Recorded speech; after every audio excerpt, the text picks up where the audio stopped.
오늘부터 저희들이 에스겔서를 함께 공부하겠습니다. 에스겔서를 이해하기 위해서는 역사적인 배경을 알 필요가 있습니다. 남유다는 바벨론에 의해서 주전 587년에 멸망을 당합니다. 바벨론이 남유다를 3번 침공을 했습니다. 첫 번째 침공에서 사람들을 포로로 끌고 갔는데 그 중에 다니엘이 있었습니다.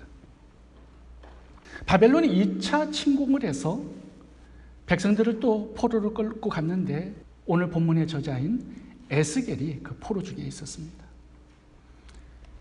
그리고 3차 침공을 했을 때는 남유다가 멸망합니다. 대부분 죽고 살아남은 사람들은 이제 바벨론의 포로로 끌려갑니다. 오늘 본문의 에스겔이 하나님의 환상을 보게 되죠. 이 시점이 3차 침공에 의해서 남유다가 멸망하기 7년 전입니다. 오늘 본문의 환상은요, 내 생물에 대한 환상입니다. 이해하기가 되게 어렵습니다. 제가 아무리 읽어봐도 이게 무슨 말인지 전혀 이해가 되지 않습니다. 그 이유는 우리가 잘 이해할 수 없는 내 생물에 관한 환상이기 때문에 그래요. 한 번도 들어보지 못한 내 생물에 관한 환상. 이 내 생물의 환상을 통해서 우리들에게 주시고자 하는 메시지는 뭘까요? 굉장히 궁금합니다. 5절부터 내 생물의 모습이 자세하게 나오는데요. 함께 살펴보겠습니다. 첫 번째, 내 생물의 얼굴을 보면 4가지로 되어 있습니다. 사람의 형상, 사자, 소, 그리고 독수리입니다. 두 번째, 몸을 보면은 불로 달구어서 연단한 단단한 새같이 강력합니다. 세 번째, 다리와 발바닥을 보면요, 발바닥이 소의 굽처럼 단단합니다. 다리는 쇠로 만든 무쇠 다리처럼 강력합니다. 발 밑을 보면은요, 바퀴가 달려 있습니다. 그 바퀴 안에 또 다른 바퀴들이 있습니다. 그리고 그 바퀴 안에 눈들이 달려 있어요. 그리고 몸에는 날개가 달려 있습니다.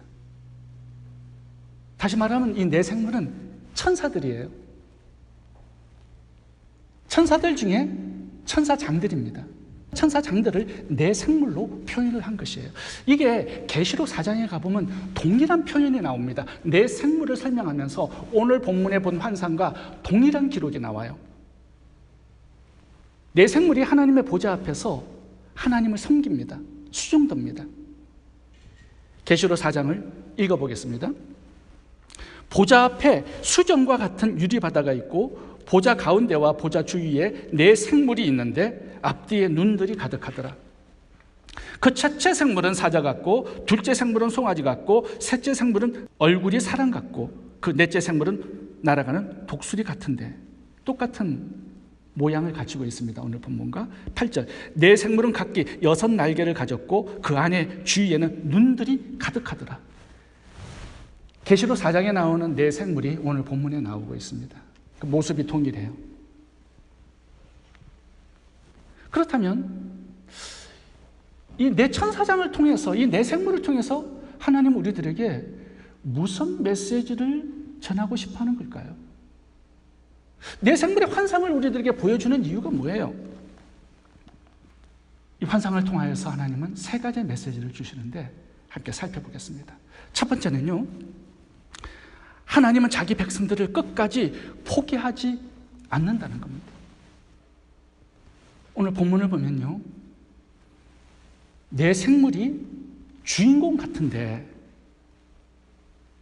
근데 결론을 보면은 하나님의 보좌, 하나님의 형상이 결론으로 나옵니다. 그러니까 이 내 생물, 이 천사장들은요, 하나님의 보좌 앞에서 하나님을 수종들고 섬기는 역할을 하고 있는 것입니다. 근데 그 모습을 보여주는데 그 모습이 어떻습니까? 가장 많이 나오는 단어가 뭐죠? 4라는 숫자입니다. 내 생물, 내 얼굴, 내 날개, 내 바퀴. 4라는 숫자가 가장 많이 나와요.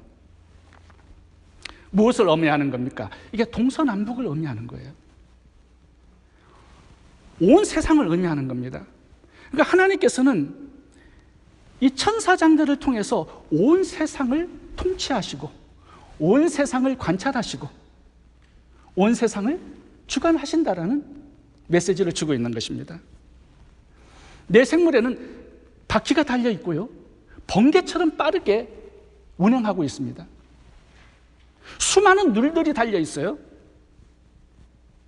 하나님의 명령을 받아서 이 세상을 관찰하고 있다는 거예요. 특별히 하나님의 백성들을 바라보고 돌보고 있다는 메시지를 주고 있습니다. 이 천사들을 통하여서 하나님은 당신의 백성들을 위해서 일하고 계시다라는 메시지를 주고 있는 거예요. 비록 범죄해서 심판을 받고 포로로 끌려가서 고통 중에 중노동하고 있지만 하나님께 잊혀지지 않았다라는 거죠. 천사들을 통하여서 하나님은 보고를 받고 있어요. 그들이 어떻게 살아가는지 눈동자처럼 그렇게 하나님께서 보고 계시다라는 겁니다. 그 백성들을 놓지 않고 그들의 복된 미래를 위해서 일하고 계신다라는 것을 메시지로 주시는 거예요.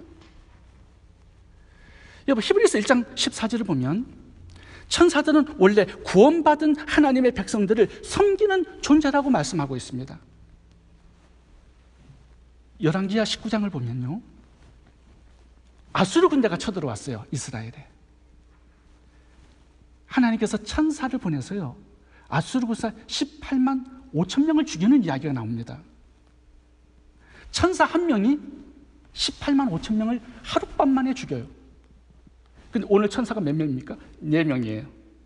보통 천사가 아니라 천사 중에 가장 강력한 대표가 되는 4천사가 하나님의 명을 받아서 지금 당신의 백성들을 관찰하고 돌보고 보호하고 하나님을 위해서 일하고 있는 것입니다. 얼마나 든든하겠어요. 그런데 여기서 끝나는 게 아닙니다. 오늘 본문이 진행되고 있는데 내 생물을 보여주는 것 같아요, 환상 속에서. 근데 주인공은 이 4천사장이 아닙니다. 물론 4천사장들이 다른 천사들을 대동해서 포로로 끌려간 이스라엘 백성들을 관찰하고 보고 있어요. 근데 오늘 본문에 이제 결론을 봐보세요. 하나님의 보좌가 나오고 하나님의 형상이 나옵니다. 읽어보겠습니다. 25절부터. 그 머리 위에 있는 궁창에서부터 음성이 나더라. 그러니까 천사들의 위에 하나님의 음성이 이제 들려지기 시작합니다. 26절. 그 머리 위에 있는 궁창 위에 보좌의 형상이 있는데, 하나님의 보좌가 있어요. 그 모양이 남보석 같고 그 보좌의 형상 위에 한 형상이 있어 사람의 모양 같더라. 근데 그 모양이 누구냐? 28절 봐보세요. 이는 여호와의 영광의 형상의 모양이라. 내가 보고 엎드려 말씀하시는 이의 음성을 들으니라. 지금 뭐예요? 천사들이 내려오고 있어요. 왜 내려오고 있죠? 지금 하나님의 보좌가 내려오고 있습니다. 하나님의 형상이 내려오고 있어요. 천사들은 하나님을 수종드는 사람들이에요. 하나님께서 지금 이스라엘의 포로된 백성들에게 내려오고 계시니까 수종들기 위해서 수행원으로 함께 내려오고 있는 거예요. 그 얘기를 지금 하시는 것입니다. 하나님의 보좌가 왜 내려오는 걸까요? 천상의 보좌가 있어야 되는데 이 보좌가 하나님과 함께 지금 내려오고 있습니다. 어디로 향하고 있어요? 포로 생활하고 있는, 중노동하고 있는, 그발 강가에 포로촌에서 살고 있는 이스라엘 하나님의 백성들 가운데 하나님이 지금 행차하고 계시는 거예요. 그러니까 수행원으로 지금 천사들이 함께 내려오고 있는 것입니다. 그렇다면 궁금한 점이 왜 보좌가 함께 내려오냐 이거예요. 여러분, 하나님이 잠시 돌아보고 올라가시면 보좌가 내려올 필요가 없습니다. 근데 보좌가 내려온다라는 것은 하나님께서 계속 머물겠다라는 말씀을 하시는 거예요. 어디에 머무시는 겁니까? 포로된 이스라엘 백성들 가운데. 포로촌에, 그발 강가에 하나님이 보좌를 내리시고 그곳에 머무시겠다라는 거예요. 그래서 천사들이 지금 동행하고 있는 것입니다. 하나님을 수종들기 위해서. 놀라운 메시지를 주시는 게 뭐예요? 하나님은 비록 하나님을 버리고 우상 숭배하고 범죄에서 심판받아서 그발 강가에 포로 생활을 하고 있는 이스라엘 백성들, 중노동하고 있는 이스라엘 백성들 그 가운데 오셔서 보좌를 두시고 그곳에 함께 스테이 하시겠다라는 거예요. 하나님은 이스라엘 백성들을 포기하지 않으신다라는 거죠. 놓지 않으신다라는 거죠.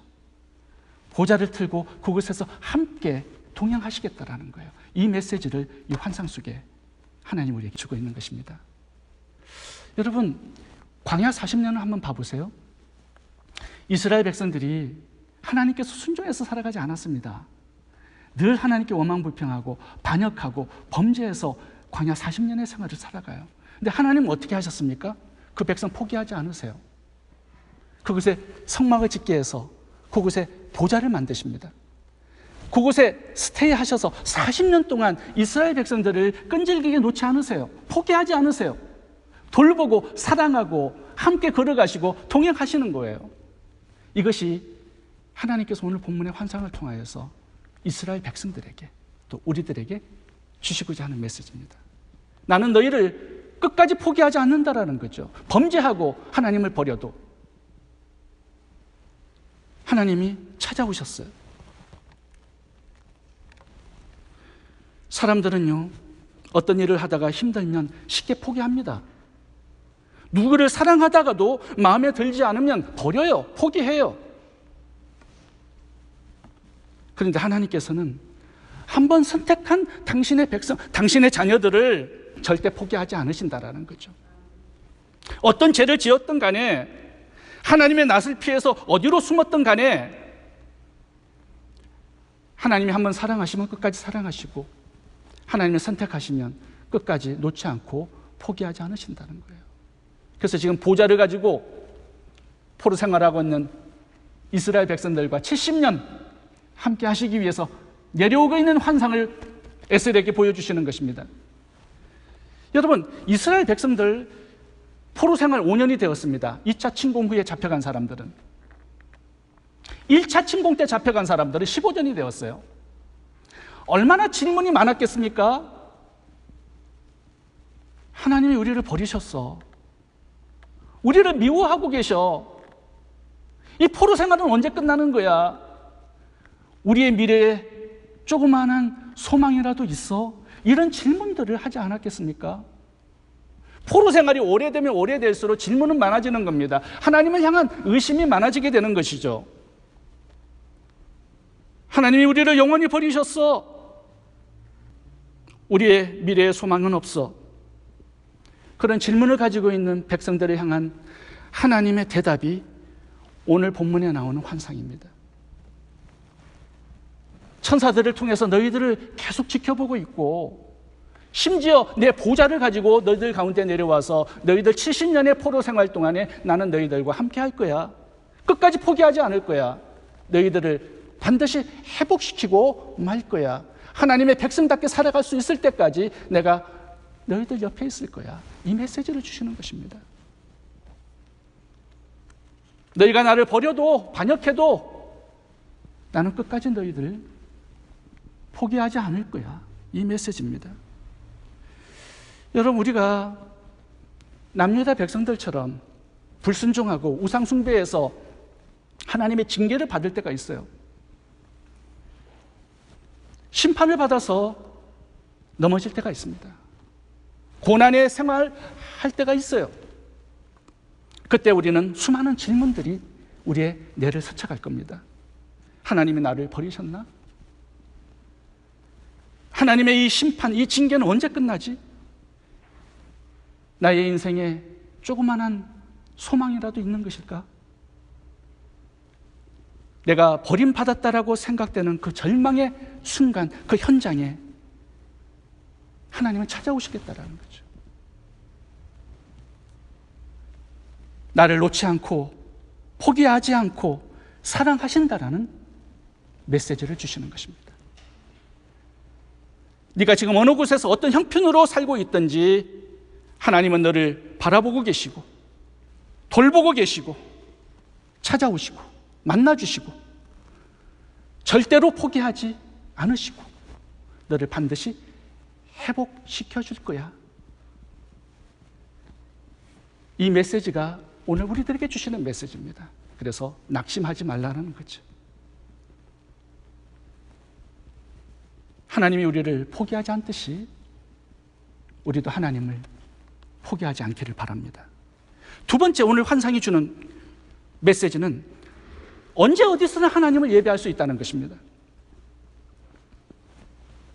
남유다는 1차, 2차 바벨론의 침공에 대부분의 많은 백성들이 포로로 끌려갔습니다. 이제 마지막 남은 백성들이 7년 후에 이제 멸망을 당하고 대부분은 죽고 나머지는 포로로 끌려가게 됩니다. 포로로 끌려간 이스라엘 백성들은 수많은 질문 중에 한 가지 질문이 끊임없이 그들에게 남아 있었습니다. 그게 뭡니까? 우리가 이 바벨론 포로 생활 동안에 하나님을 예배할 수 있을까? 이 질문이에요. 왜 그렇죠? 성전이 없으면 하나님 예배할 수 없습니다. 이스라엘 백성들의 고정된 생각이 그거예요. 성전이 없는데 어떻게 예배를 드려요? 제사장이 없어요. 어떻게 예배 드립니까? 짐승을 죽여서 번제단과 법궤 피를 뿌려야 제사함을 받아요. 근데 성전이 없어요. 법궤도 없고 성전 기구도 전부 다 불타 없어졌어요. 어떻게 예배를 드립니까? 제사함을 주실 수 있는가, 하나님이? 우리는 회복될 수 있는가? 다시 하나님께로 나아갈 수 있는가? 그 질문이 계속 남아 있었을 겁니다. 그러면서 성전도 없고 제사장도 없고 성전 기구들도 없고 피를 뿌릴 수도 없고 아무것도 없는 이 상황에서 우리는 하나님께 나아갈 수 없어. 절망하고 포기하고 막 살아갈 수 있다는 거죠. 아마 그런 백성들이 많았을 겁니다. 근데 하나님께서 오늘 본문에 환상을 보여주시면서 하나님 찾아오셨어요. 보좌를 트시고 백성들과 동행하시겠다라는 거예요. 너희들은 성전이 없어도 예배 드릴 수 있다라는 거예요. 제사장이 없어도 하나님 예배 받으신다라는 거죠. 예배를 절대 포기하지 말라는 거예요. 언제 어디서나 하나님이 거기 계시기 때문에. 포로 생활 70년 중에도 하나님 거기 계세요. 보좌를 가지고 지금 내려오시잖아요. 백성들이 예배를 받기 위해서. 그래서 낙심하지 말라는 거죠. 성전이 불타 없어져도. 이스라엘 백성들은 그발 강가에서 시편을 보면은 거기서 노래를 부릅니다. 하나님의 성전을 그리워하고 시온산에 올라가서 예배할 것을 기대하면서 슬픈 노래를 부르고 있습니다.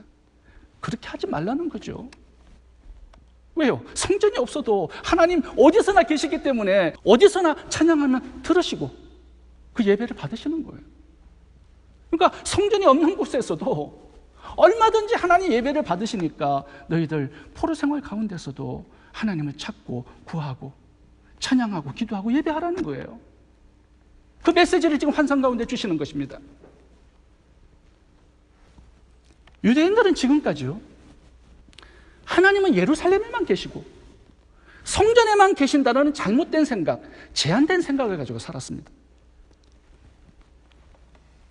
그래서 지금 성전이 있는 시온산을 그리워하면서 눈물을 흘리면서 노래를 하고 있는 거예요. 근데 하나님은 이 환상을 보여주시면서 예배에 대한 새로운 눈을 열어주시기를 원하셨던 것입니다. 내가 너희들 가운데 있잖아. 광야 40년간을 봐봐. 끊임없이 반역하고 범죄하는 백성들 가운데 하나님이 보좌를 내리시고 성전 가운데 있잖아. 세상 어디서나 하나님이 계시기 때문에 내 마음이 하나님을 향하면 그곳이 성전이 되고 거기 예배가 되는 거야. 굉장히 소망적인 메시지를 주고 있는 것입니다. 이스라엘 백성들을 보면요, 예루살렘에 있을 때, 성전에 있을 때 제대로 예배 드리지 못했습니다. 포로로 끌려가기 전까지도 그들은 하루에 2번씩 예배를 드렸어요. 성전 예배가 살아 있었습니다. 근데 하나님이 그들의 예배를 받지 않으셨어요. 이상하게도. 그래서 수많은 재물 가져오는 거 이제 그만 가져오라고 말씀하십니다. 성전문을 누가 닫았으면 좋겠다라고 한탄하세요. 왜요? 그들의 예배가 형식적이었고 죽어있기 때문에 그런 것입니다. 받지를 않으셨어요. 예배가 없었단 말이에요. 근데 또 신기하게도요, 포로로 끌려가서는 그곳에 예배가 있었습니다. 하나님께서 그들의 예배를 기쁨으로 받으셨어요. 그리고 그들이 바벨론에서 회복됩니다. 그래서 70년 후에는 돌아오게 된 거죠. 예배가 있었고요, 찬송과 기도가 있었습니다. 하나님은 그 속에서 백성들의 예배를 받고 계셨습니다. 왜 그럴까요? 그들의 마음이 가난해졌어요. 우상을 버렸어요. 고난 가운데 하나님을 찾았습니다. 하나님을 향한 사랑과 경외와 존중의 마음이 회복된 것이에요. 예배는 마음에서부터 출발한다라는 거죠. 아무리 많은 헌금을 드려봐요, 마음이 없는 그 헌금을 하나님께서 받으시겠습니까? 여러분들이 여기에서 1시간 앉아 계시는데 마음이 없어, 하나님을 사랑하고 경외하는 마음이 없어, 그 예배를 하나님께서 받으실 수 없다라는 거죠. 왜? 하나님은 마음을 받기를 원하시기 때문에. 이스라엘 백성들이 포로로 끌려간 다음에 예배가 회복됩니다. 다니엘을 봐보세요. 성전은 없습니다. 근데 예루살렘에 향하여서 문을 열어놓고 하루 3번 하나님께 감사하며 기도합니다. 하나님 그걸 예배로 받으셨어요. 사드락 메삭 아벳느고를 봐보세요. 금신상을 세워놓고 느부갓네살 왕이 온 백성들에게 절하라고 명령합니다. 사드락 메삭 아벳느고는 절하지 않았어요. 풀무불로 들어가잖아요. 근데 그게 예배였어요. 하나님이 그곳에 찾아 들어오시잖아요. 예배를 받기 위해서. 사드락 메삭 아벳느고가 정말 하나님 기뻐하시는 예배를 풀무불 속에서 드린 것입니다. 그 예배는 뭐예요? 하나님을 향한 변치 않는 마음, 목숨을 내놓고서라도 하나님을 사랑하고 경외하고자 하는, 섬기고자 하는 그 마음, 그게 하나님 받고 싶어 하시는 예배라는 거죠. 그 예배가 바벨론의 역사를 바꿔 놓았습니다. 그 예배 속에 하나님 임재하셔서 예배를 받으시고요, 느부갓네살 왕을 변화시키세요. 그리고 느부갓네살 왕을 통해서 바벨론 전체가 바뀝니다. 하나님을 섬기고 예배하는 사람들이 공동체가 세워져요. 이러한 예배자가 되라는 것입니다. 근데 한 사람이 바른 예배자가 될 때 나를 통하여서 예배 공동체가 세워지는 거예요. 내 자녀들도, 내 가족들도 참되게 하나님을 경외하고 사랑하고 예배하는 그런 공동체가 세워진다는 거죠. 여러분, 신약도 마찬가지입니다. 신약에 바리새인들, 종교 지도자들이요, 하나님을 하루에 2번씩 예배했습니다. 성전에서. 근데 그 성전 예배를 하나님께서 받지 않으셨어요. 예수님께서 가셔서 막 채찍질 하시죠. 종교 지도자들 향해서 이 독사의 새끼들이라고 무섭게 책망하셨습니다. 예배가 없었어요. 그래서 AD 70년에 로마의 침공을 받아서 나라가 멸망하고 성전 다 불타 없어집니다. 그리고 뿔뿔이 흩어지죠, 포로로. 근데 포로로 흩어져서 그곳에서 참된 예배를 드립니다. 마음이 가난해졌어요. 고통 속에서 하나님을 찾아요. 하나님을 사랑하고 경외하는 마음이 포로 생활 가운데서 회복이 된 것입니다. 하나님은 어디에나 계십니다. 성전에서 예배를 받지 않으시고 성전 밖에서 예배를 받으세요. 왜요? 마음이 하나님을 향하고 마음이 하나님을 사랑하고 경외하기 때문에 모든 일들을 통해서 하나님의 영광을 나타내고자 하는, 하나님 기뻐하시는 삶이 있었기 때문에 예배를 받으시는 거죠.